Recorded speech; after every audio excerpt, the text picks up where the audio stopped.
देखिए, एक मार्क्सवादी के रूप में या एक कम्युनिस्ट विचारक के रूप में मैं आपको बोलूंगा, immigration is a way of life. Immigration को आपको मानना पड़ेगा।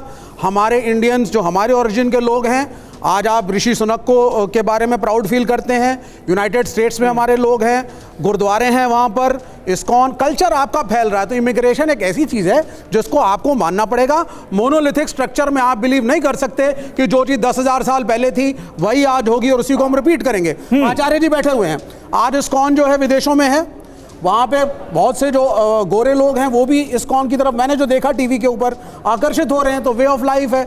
अब वहाँ पे अगर क्रिश्चियन आबादी और अमेरिकन अगर खड़े हो जाएं, बोले साहब 10,000 साल पहले हमारी संस्कृति अलग थी, अब ये तो कन्वर्ट कर रहे हैं साहब, हिंदू यहाँ पे पहुंच गए और ये तो गोरों को टीका लगवा करके यहाँ पे नाच नचा रहे हैं, हरे कृष्ण करवा रहे हैं, हम तो नहीं अलाउ करेंगे, ये तो एक क्रिश्चियन मुल्क है, हमारे हिसाब से खान पान चलेगा, ये गलत है। वहाँ पे भी दिवाली मनाई जा रही है। उसी तरीके से इंडिया में हमें भी लिबरल होना पड़ेगा। हमारे यहाँ भी इमिग्रेंट्स आए, हमारे यहाँ भी अलग कल्चर आए। हमारी विरासत, हमारे कल्चर में अगर आप अयोध्या को स्वामी जी मानते हैं तो उसी प्रकार से जो बाकी कल्चर हमारे यहाँ है, लाल किला है, जामा मस्जिद है, कुतुब मीनार है, ताजमहल है, ये भी हमारी विरासत है। अगर कल अंग्रेज भी कुछ, अगर आप लाल किले के अंदर घूमने जाएंगे तो आपको कुछ तो ट्रेडिशनल मुगल स्ट्रक्चर दिखेंगे, कुछ आपको वहां पे अंग्रेजों द्वारा बिल्टअप स्ट्रक्चर्स भी दिखेंगे, वो भी पार्ट ऑफ इंडियन कल्चर है। तो कल्चर, संस्कृति की परिभाषा फ्लूइड होती है, डेवलपिंग होती है। आपको उसके, आज हम सबने कौन से कपड़े पहन रखे हैं?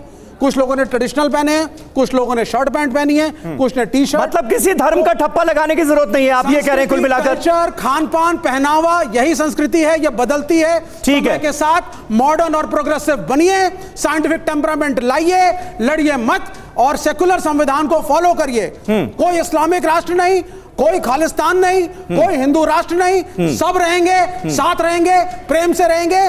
और यही हमें मैसेज लोगों को, और ये जो यंग बच्चे सामने बैठे हैं, ठीक है, ठीक है, ठीक है, इसी मैसेज के साथ मैं आता हूं, आचार्य जी मैं आता हूं। लेकिन यहां पर देखिए जिक्र क्या हो रहा है। जिक्र इस बात का भी हो रहा है कि संविधान में क्या लिखा हुआ है।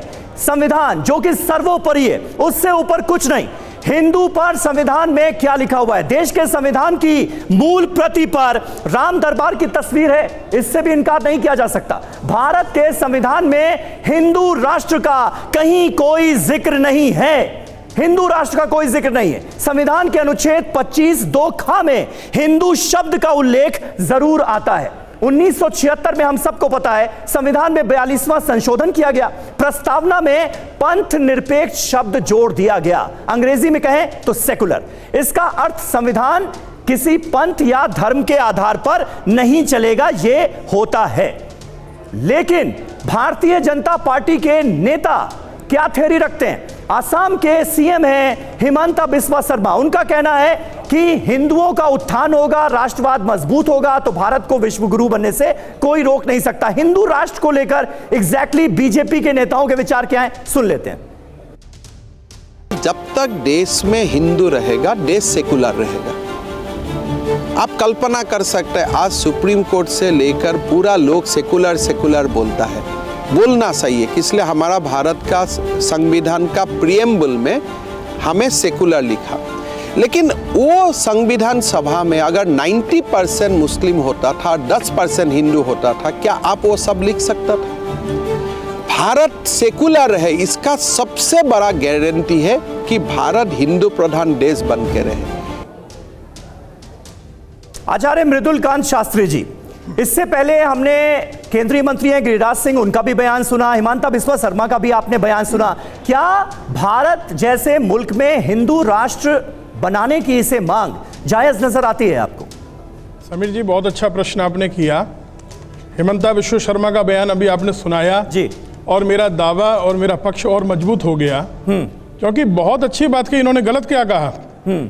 अगर वो कहते हैं कि हिंदू जहां है, हिंदू बहुसंख्यक होगा, तो वहाँ सेक्युलरिज्म खतरे में नहीं आएगा। उदाहरण के लिए नेपाल को आप देख सकते हैं। नेपाल हिंदू राष्ट्र था। नेपाल में कहीं भी कभी भी किसी अल्पसंख्यक के साथ कोई भेदभाव किया गया? क्या मुस्लिमों की आबादी घटी या बढ़ी? क्रिश्चियंस की आबादी घटी या बढ़ी? भारत में जब पहली मस्जिद बनी तो राजा कौन था? हिंदू था। कैसे उसने अनुमति दी? लेकिन हम विपरीत रूप से देखें तो फारस में, जिसको पारस कहा गया, ईरान कहा गया, वहाँ मंदिर तोड़ दिए गए पारसियों के, वहां से उनको भागना पड़ा अपनी मातृभूमि छोड़कर। टर्की में हम जाएं तो उनको हिंदू तुर्की कहते हैं, लेकिन उसको टर्की में बड़े बड़े जो पुराने मंदिर थे, ये इतिहास कहता है, उनको तोड़ दिया गया। जहां हिंदू बहुसंख्यक है, जहां हिंदू संस्कृति है, वहां किसी अन्य धर्म के साथ कभी कोई भेदभाव नहीं।